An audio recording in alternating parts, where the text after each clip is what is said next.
So yeah, we're going to do a small presentation and then demonstration as well for whole brain teaching. So I hope everybody's ready to take part, join in. So the aims and objectives for the seminar sort of thing today are what is whole brain teaching, what are the key aspects, we'll do a quick demonstration. I'll try and show how it can work with different levels, and then any questions? I've got some further reading for you all as well. Okay, so what is whole brain teaching? So it started in the US in 1992, and is about engaging as much of the brain as possible. So as you're probably aware, we use different parts of the brain for different tasks. So it's about making sure when we're learning, we're activating as many different parts of the brain as possible. This is why it's sometimes called power teaching. So one of the key aspects is class engagement. And this is really good for your behavioral management because you have as little downtime in the class as possible. The students are always involved in the class whenever you can get them to be, so that there's less time for them to switch off, less time for them to start chatting and stuff. It's very student-centered. The idea is to have the teacher talking as little as possible in the classroom. This is a little bit more challenging for us because so many of our students are ESL and struggle with speaking in general, but it definitely makes it more useful in that regard as well. So we want to limit the talking as much as possible. Most education weekly says you should be talking about 25% of the time as a teacher in the classroom anyway, or aiming for 20 to 30%. I've seen some whole brain teaching stuff that says they can get that down to about 10%. I'm not there yet, but that's something that I'm working on. I mean, the less talking I have to do in the class, the better as far as I'm concerned. Yeah, it's about linking different parts of the brain, as I touched on before. So it's been proven we remember things better when we link them to different senses. So either movement, smells, colours, all these different things can affect how well we remember stuff. And it's about using the whole brain. That's why it's called whole brain teaching, yeah? It's different instructional strategies. So obviously everybody learns differently. That's why we try to include videos, songs, pictures, actions in all of our classes as it is anyway. Alright? So these are some of the key ideas which you can just sort of have a look through because we're going to go through them all one by one anyway. Some attention getters, mirroring, scoreboards, that's more behaviour management stuff. Some class check-ins. The teach okay is really the big one, and then some little bonus add-on ones. We might do a couple more as well. We've got some finger woos, maybe if we have time we can get through that. So the class yes, alright, is very simple. This is an attention getter you can use at any point in the class. Basically it's when you say yes, or when you say class, the kids respond with yes. So however you say class, everybody's going to shout out yes, yes. So if I say class, class, everyone's going to shout yes, yes. If I go class, class, class, class, class, yes, yes, yes, yes, yes, yes. And that's the point where they end their conversation, or whatever it is they're doing, and they come and they focus back on you. So if you say class, they go yes. Exactly, just like that. Well done. All right. So this is just your attention getter. Use it at any point during your lesson if you think things are running away from you a little bit, and you can just bring everybody's focus back onto you. All right? The mirrors. So this is about getting the students to copy your movements and what you're saying. So this can be good, especially for the lower grades when we're teaching vocabulary.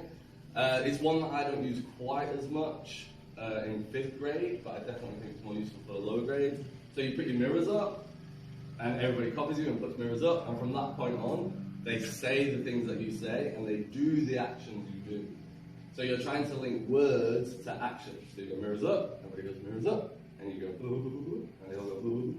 And then when you turn your mirrors off, that's when they go back to just listening. All right? Yeah. Mirrors up, mirrors down, just like that. Okay? So we can use the mirrors just as a fun little break. If you think the energy is getting a little bit too high, you can bring them in with the class yes, yes, do the mirrors, and then just do some like silly stuff to sort of burn off a little bit of energy and just get them a little bit more a little bit more on, or you can use it to teach whatever point it is you're trying to teach. The teach okay, this is the hardest one for the kids to do. This stuff that I'm talking about now, I've taught to my kids over the course of like a week, 2 weeks, and then there's some things that I'm still dropping in like that time. So you're not expected to teach them all this in like a day and then together. But this is the hardest one to do. So you speak for about a minute, you try and do like a micro lecture, or you talk about a word if you're doing vocab. Then you say teach, and the students turn to each other. The students say okay, they turn to each other and they describe what you have just told them. They teach it to their friend. Yeah? Now, if you've got younger kids, obviously you're in grade 1 or grade 2, you can have them just repeat what you said. They just repeat it over and over and over again to their friend. And this is the point where you walk around the classroom and you listen to what they're saying. For me, I sort of will stop and ask them questions as well, because normally they're not just repeating what I'm saying. So I'll stop and make sure that they're on target. And then once I've got round and I've listened to everyone, I'll do my class yes, bring them back. If there was some stuff that they weren't getting correct, I'll just reteach the point. I'll just do it again. If I thought some groups were doing really well and like explaining it really well, I'll have them demonstrate to the class like what they did and what they were talking about. If there's some people I knew weren't listening, I also might ask them to demonstrate, just so they can show everyone that they weren't listening.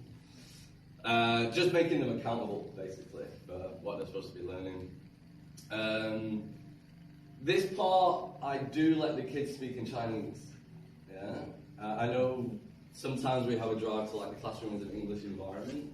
I agree with that, but I don't want to leave kids behind who don't understand. When you're teaching something a little bit more complicated, like the reading and writing skills, so like this week, I think we're doing author's purpose, or maybe that was last week.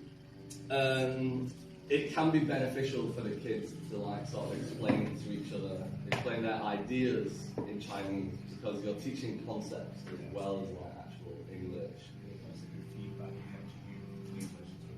Yeah, exactly. So yeah, that's why normally I'll be going around and speaking to them. But this is why you need your co-teacher to be active in the lesson, because if they're at the back doing work, I mean, some of us maybe can go around and check that the kids are talking about what they should be in Chinese. I can't, all right? So I need Susan to be going around and making sure they're not just talking about Minecraft, and that they are actually talking about author's purpose. If they're talking about Minecraft in the presence of author's purpose, that's fine. But yeah, and then as long as you can try and get them to explain bits in English. I have my kids paired up. Every month I change the pairs. And at the start of class, they sit in their pair. And I try to do it I try to mix it up, but generally I try to put someone who has a decent English level with someone who's maybe a little bit lower, which I know is something that they tell us to try and stick away from. But I don't feel like I'm matching different intelligences. I feel like I'm matching like different English levels. And now that I know my kids a little bit better, I do match them like personality-wise. And at the start of the year, they did a questionnaire and they had to name 3 people they'd want to work with, like in class. And I do try and like match them with someone that they're happy to be next to as well. Sometimes it doesn't work. I have to change it, but it's just kind of doing what you can. So far, it's been going pretty well. Like I said, for lower grades, they can just repeat to their friend over and over, like triangle. I don't know what you teach them. Wow. I assume it's something like that. And afterwards you can choose a pair that did well just to demonstrate how they taught it to each other as the class. Alright? Okay, the scoreboard up here. Yeah? And I'll show you, I've got one for us to play with in a little bit. So at the start of the class, I draw a scoreboard on the blackboard with a smiley face and a sad face, frowny face. When the class are following instructions, when they're teaching each other well, when they're on topic, when they're following our classroom rules, then I just give them a little smiley face. I go up to the chalkboard, I give them a smiley face, and all the class go, oh yes, like that. That's it. It's quick. It's over. It's done. You celebrate what everybody's done with a quick, oh yes. If it's nice and quick, they get a little smiley face. If they're talking when I'm talking, if they're not being nice to each other, they get a frowny face, and everybody has to go, or whatever. It can be whatever you want. If you want them to go, oh no. Just as long as it's quick, it's done, it's over. You don't pick out like individual kids. So one of the big parts of whole brain teaching is you don't scold individual kids. You make them responsible as a class. Now we'll come on to the super improver later, because we do reward like individual effort. But behavior-wise, it's the whole class responsibility. This has worked like way better than I thought it would, because I was skeptical about using whole group punishment and reward system. Technically, like group punishments are illegal under the Geneva Convention. China hasn't ratified it, so it doesn't matter. They do what you want. No, but we're also, you know, we're in a class, so it doesn't matter. Yeah, when they're not listening, they get a sad face. Just reteach a point if people aren't getting it. If they're constantly talking when you're talking, one of my rules is raise your hand for permission to speak. So if that's happening and they're getting lots of sad faces for it, we just reteach it. We go over it again. This does get a little bit of a problem when one kid is talking and the other kids want to be like, they want to beat him up because they want to be like, why are you giving us a sad face? But one of my class rules is respect the team and make it stronger. If people start calling someone out for getting a sad face, I just give the whole class another sad face, because that's it's not helpful to anyone, you know. It was a problem at the start of the year. Honestly, it's not a problem anymore. They've stopped doing it. I don't know what they do in their break times or in their dorms. That's a bit on me. But in the classroom, it's been working way better than I thought it would. So, what do you get for getting a smiley face or a sad face? This is my rewards chart. Yeah. There's two tokens, Class A and Class B. They start here at the beginning of the week. On this line, at the end of the class, if they have more smiley faces than sad faces, then they move up like a heart. And at the end of the week, if they've been really, really good all week, then on Friday in the last class we get to play games. They get a small prize, which are things like a pencil, an eraser. And if they get all the way to the top, then they only get 3 pages of homework instead of 4. No one has gotten all the way to the top yet this year, so don't worry about that too much. And then if they get more frowny faces than smiley faces, then they move down. So on Friday, instead of playing games, we're doing writing exercises, and all the way at the bottom there is an extra page of homework and writing exercise on a Friday. No one's got all the way down here yet as well, though. So we've only had extra writing one time. So most of the time, they're around like this sort of phase. And because they're split into 2 groups, they have a little bit of like a competition as well. Group A and Group B are always kind of competing to see who can be a little bit higher on the behaviour chart. Alright? The okay, no K, as I like to call it. Sometimes when I'm giving a point, I'll be like, everybody get your pencils out. A very simple instruction. Just to make sure everybody's heard, I'll give them an okay. If they know what I'm talking about, they can go, okay. If they don't know what I'm talking about, they just give me a okay. And I just repeat it. Alright? This one, they all just tend to say okay, even though I know they're not listening. They're getting better because they know now that I'm not going to tell them off. They think they're going to get in trouble when they say no okay. It's going to take some time, because let's be honest, like in other classes they probably would get in trouble for saying no okay. So they just need to learn that in your class that it's fine. You're happy to repeat instruction. You're speaking in their second language. You know what I mean? This is just a very simple check-in to make sure that the kids are like listening or not listening. Something like that. If they're not responding as well, then you can tell I'm like, Luke, okay. What? Brilliant. I'll just repeat myself, shall I? Yeah, there we go. Okay, so let's put it all together, and then what we'll do is we'll go through those steps. I'll teach you the whole brain teaching process as through the methods of power teaching. Alright, I'm going to go. I've even drawn you a little scoreboard. Which I'm going to put up here. This is not for TV. There we go. Alright. Very good. Okay, so I'm going to be the teacher. You guys are all going to be my kids. You don't have to act like kids, you're still adults. This whole brain teaching goes all the way from kindergarten all the way up to college.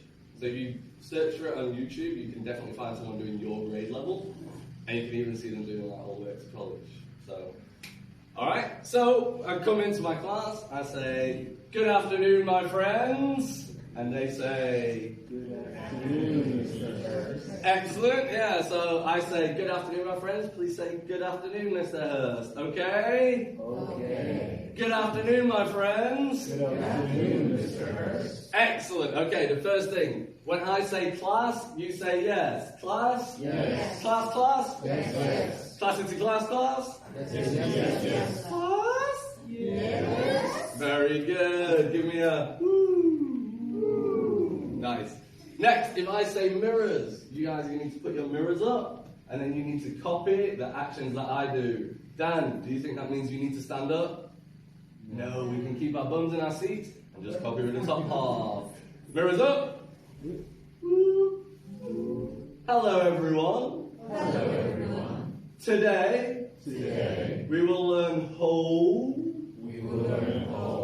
Brain teaching. Today, we will learn whole brain teaching. Mirrors up. Very good. Nice. Okay. When I say teach, I want you to say okay, and I want you to turn to your friend. You need to turn your body, you need to face them, and you need to teach them the class yes, the mirrors, and the teach okay. You ready? Teach. Okay.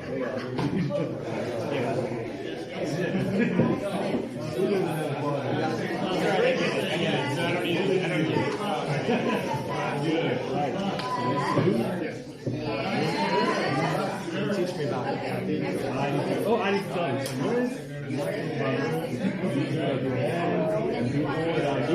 Class. Yes. Very good. Okay, if I say teach, you need to go okay. Okay? Very good. All right, there we go. Okay, the next thing we're going to learn is our scoreboard. All right. Okay.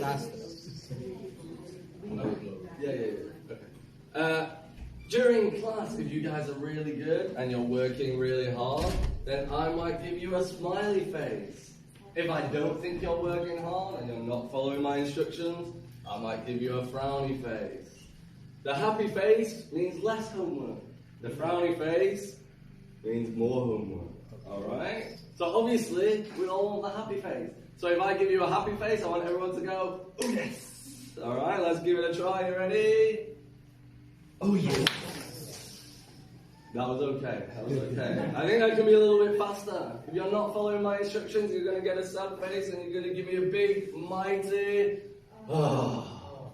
Are you ready? Let's give it a try. Oh, it could be faster. It's got to be faster. Give me a...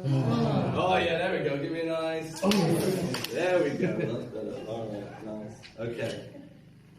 All right. Next, if I give you an instruction, I want to know that everybody's listening and everybody's following my instructions, okay? So if I say, okay, and you know what I'm saying, you can say, okay.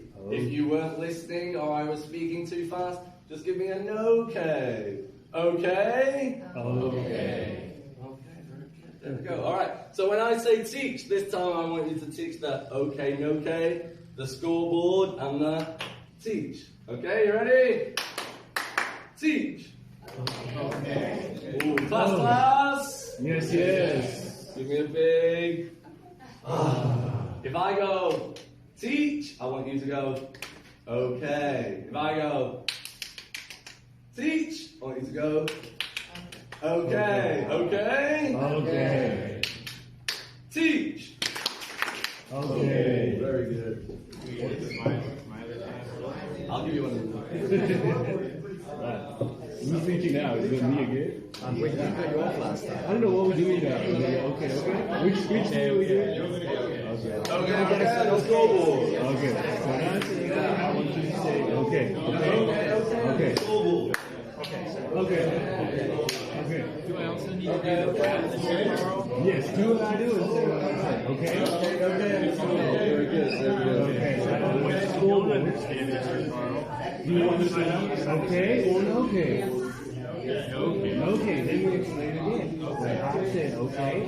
Class. Yes, yes, yes. Excellent, very good. Give me a nice big. Oh, yes. Well done, guys.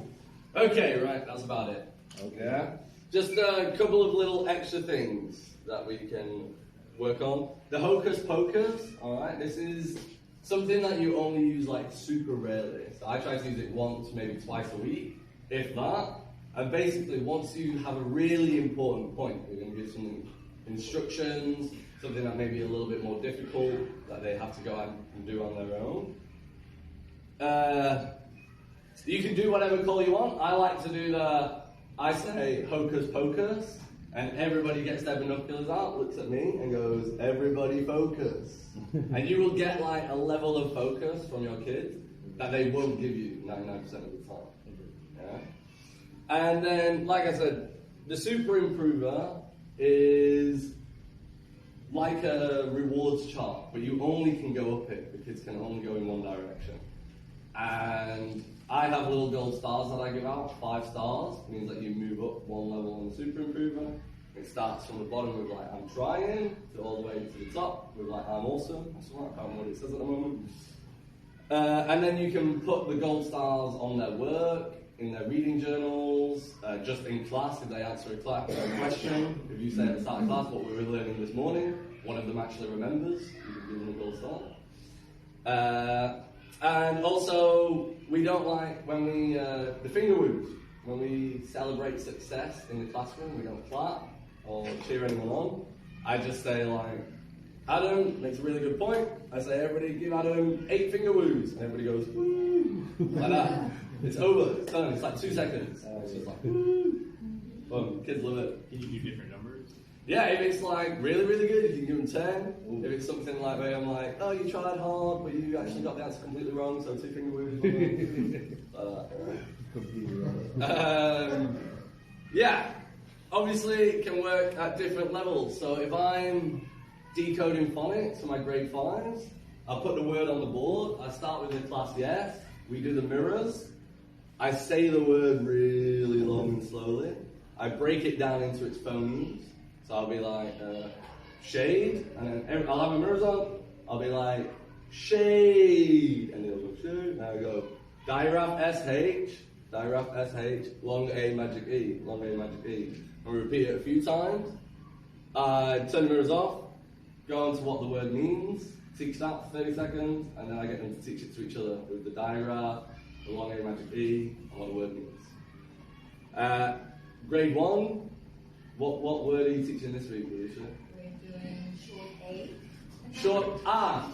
Yeah. A. So what word? What word? Like have you got? cat, mat. Cat. So I mean, cats is a dead easy one because you can stick your mirrors on and you can just go cat. Yeah. Or cat. I don't know, whatever you want to do for cat. And then when you get the kids to teach each other, all they have to do is turn to each other and go cat, cat, and you can go around and just make sure that they're doing that. With the reading skill, probably wouldn't use the mirrors quite as much for grade 5, but I would say, okay, author's purpose, easy as pie, persuade, inform, entertain. And then I'd repeat it, and then that would be the part they teach. I'd really break it down into chunks like that. Like the teaching moment as well can be as long as you want, like 30 seconds to 2 minutes. And then you can bring it back and go on to the next point. And I have... why use it? Everyone has their own teaching styles. If you don't want to teach like this, don't teach like this. Alright, that's fine. Make it work for you, yeah? However, you've got to be your own teacher. Whatever you want to do, do. But, why use this? Well, it's class engagement. There's very little downtime. The kids are always talking in the class. They're always engaged. And yeah, way more. And you can just fit it to your style of teaching. If you don't want to do all parts of it, you don't have to do all parts of it. But, when we look at the learning pyramid, okay, these are the retention rates for material, when you teach new material to people. At the top, we've got the passive methods of teaching, which are like when the kids are just listening or watching something, and then the active methods of teaching, when the kids are doing something. Basically, if you can teach something to someone else, there is a 90% chance of retaining that information. If you're just listening to someone, it goes down to 5%.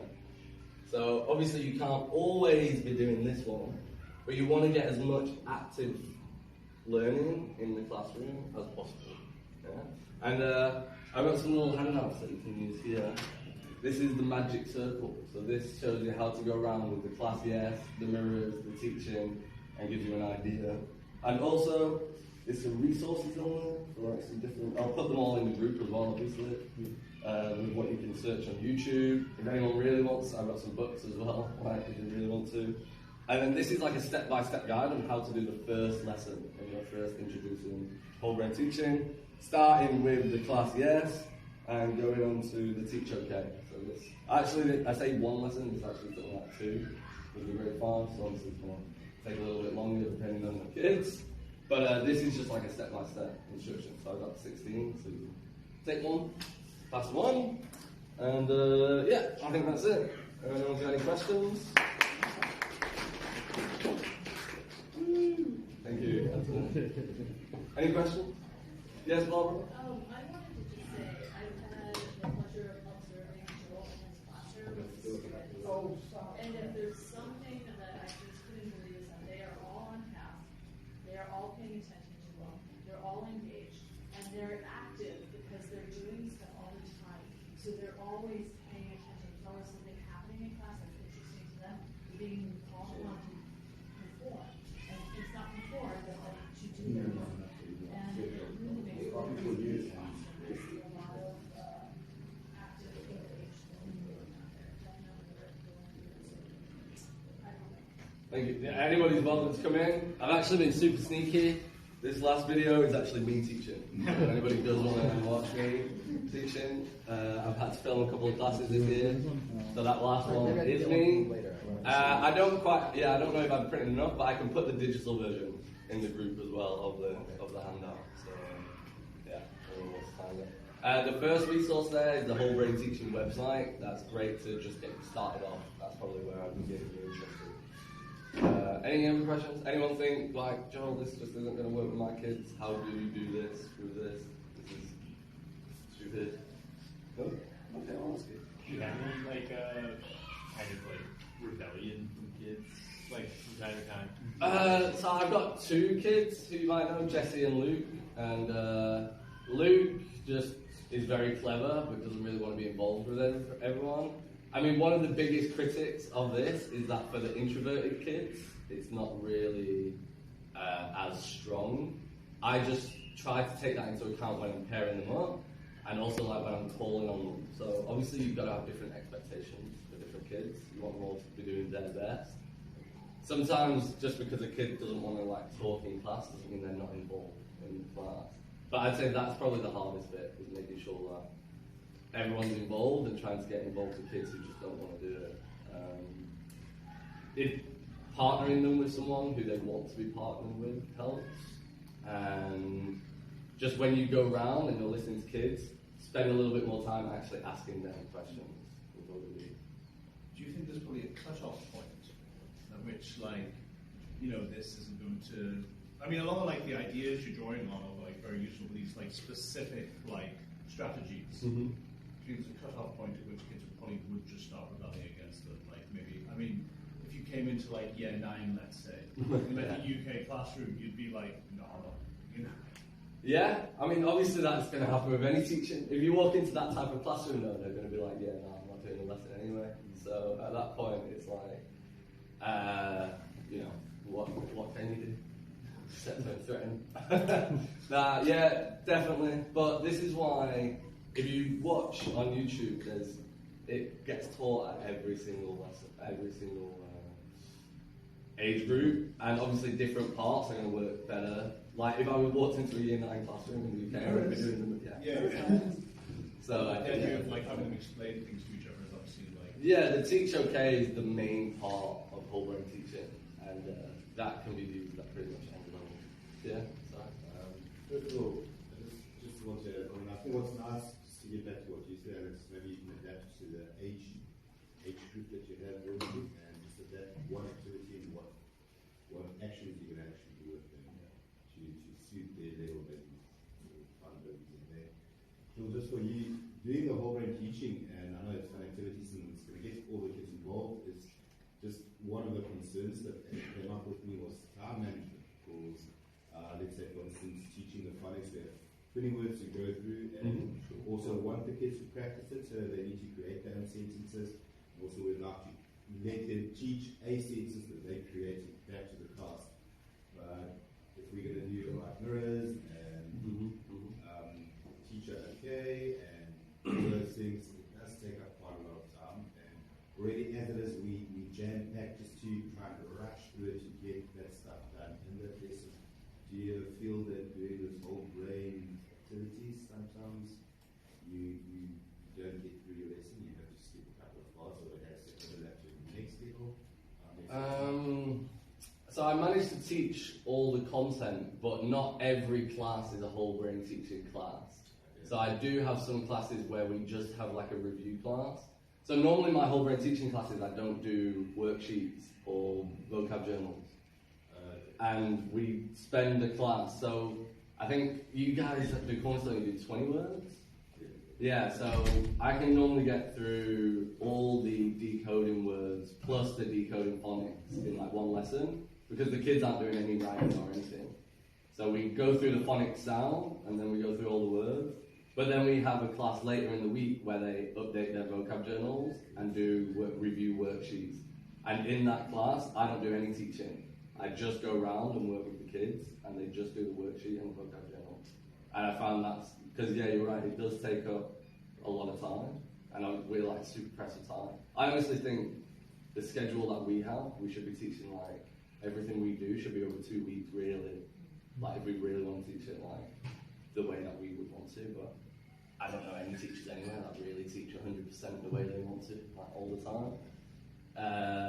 But yeah, it can be time consuming, and that's why you just have to adapt it to like what your kids are doing and how it's going to work. Like I don't do the mirrors that much with my kids. Mainly I use the mirrors for like phonics and stuff like that. I was going to ask, like, is there anything that you've come across in the literature that is like specific about these particular like verbal cues or like auditory cues for the kids, or can anything kind of work in that same way? Like if you use there are certain like aspects of this that you see used throughout some of the other classes, like that I've seen here, like over the last couple of years, like like eyes on me, eyes on you, 1, 2, 3, 3, 2, 1. I say ready, you say go, ready, go. Like I guess like from you having like done this and like looked through some literature and some different things on it, is there anything in there that says like these specific auditory cues? It may sound maybe a silly question, but like no, there's nothing. Like I said, this is anything that works for you. Yeah, all that sort of attention getter stuff is like all works in there, and this is kind of where it comes from. This is just like taking it to the next level and trying to like weave it into the whole class. I use the class yes because it's like the quickest one. It's just easy. It's all just based on the idea of having like set routines that the students don't have to think about. You just build this automatic connection in their lives. So it could be any, verbal cue or even audio cue that you associate with that. I mean, there's a lot of stuff in here as well about like playing music between class transitions and playing Mozart during like reading time. Stuff that we can't do and we would love to do, but like the stuff that we just don't have time to do. So I can teach you using like a rain stick as like the cue for like a class transition, just like turn it over, the kids all associate that sound, but it works exactly the same way. Yeah, getting in the hardest thing actually I found is the end of class routine, because the kids like they hear the bell, and if we're doing something else, like if I'm with a kid and they hear the bell, they just start putting that stuff away, trying to get them into the mindset of like the class ends. The bell's for me, not for you, sort of thing. It's like actually quite difficult. So have you done this mostly with like your half classes, or have you like experienced in like issues going to like a full?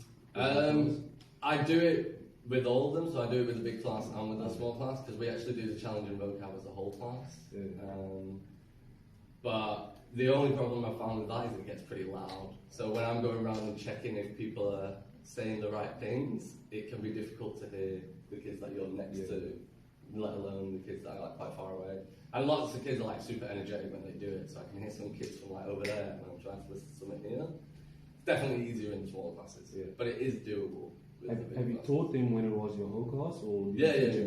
Okay. Yeah, I do it with the big class and the small class. It's easier with the small classes, but all teaching is kind of easier with the small classes. I mean, I definitely think there's a cut-off. I think once you get below 12 kids, it starts to get harder again, because you have to like bring the energy levels up and stuff. I think, personally, all my teaching and stuff, I think 12 is like the perfect amount of kids to teach, which is not really feasible, but that would be the ideal for me. I think one question I have is like, with introducing like new essential like classroom routines, when can you do it? Like obviously the start of the year is the perfect time we establish all of our classroom routines, but then like, can we in the middle of the year, like, I like a lot of these ideas. Can I just like suddenly use this? Was that going to like break up like the rhythm? Should do it at the start of a new semester? I mean, especially for us when we've got so much going on. Like right now we've got so much going on, and you're like, can I take time out to teach them this?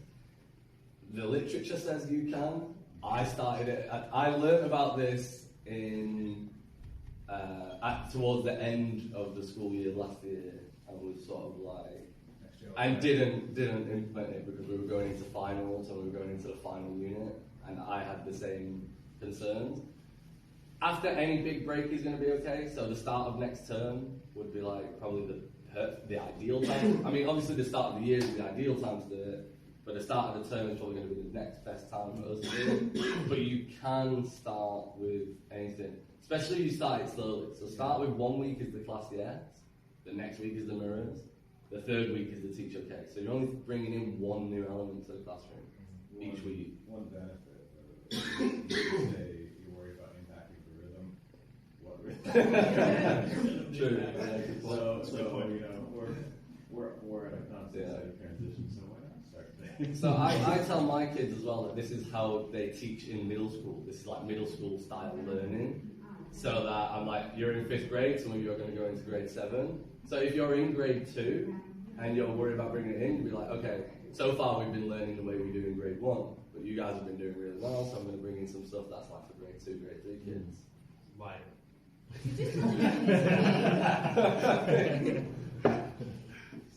I like them all the time. Not that one. Joe, Do I it. have a question. So, as I understand, brain teaching is a very fast-paced teaching. So you do it very fast, the tempo. Mm-hmm. And I want to know, like, in regard to the management, students management. So you have those smiley set faces, like. Yes. You probably don't have time. You don't have time for dividing them. Like, you don't divide them. Do you divide them into groups or not? Because you won't have time to give the points to each group, or is it like the whole class either? It's a whole class management system. So I don't either single the out. whole class wins or the whole class fails. Exactly, yeah. Okay. Yeah. So there's some positive peer pressure in there on kids to be ready at the start of the class. And I'll have kids telling other kids the rules. Like, why are you not following directions quickly? Or they'll just shout, follow directions So quickly. they all work as one team. They all work as one team, yeah. And that's the super improver board I use for like individual excellence, I suppose you would call it. And every month after the monthly test, I remake the pairs so they get put with someone new. And I also already have the kids grouped like homogeneously, so they're grouped by ability. So if I do have some group work where they need to get into groups of like 4 or 5, so like on the days where we just do worksheets and vocab journals, they're split homogeneously. So kids will be sat with like all the top tier of the class will all sit together, and the kids who need a little bit more of my attention will be sat together. And that way I know I can spend most of my time here, because they're all going to have the same sort of problem. And the group at the back, I can just sort of let get on with their own thing. And I just need to pop in every now and again to make sure that they're actually on task. Yeah, and the kids know what groups they are. So if at the beginning of the class, I write either pairs on the board, which means sitting in pairs, or I write groups, which means sitting in groups. And then if they're not ready when the bell song has finished, they start with a little sad face. Oh. This, actually, you know what, one of the hardest parts is like giving them a faces because I feel quite bad moving them down because it means so much to them. And you might have But sometimes they deserve it. I'm like, yeah, I'm going to feel good about this now. No one else? We good? Are we about what time? Oh, we've got a little bit of time. All good? Okay, cool. Alright, thanks guys.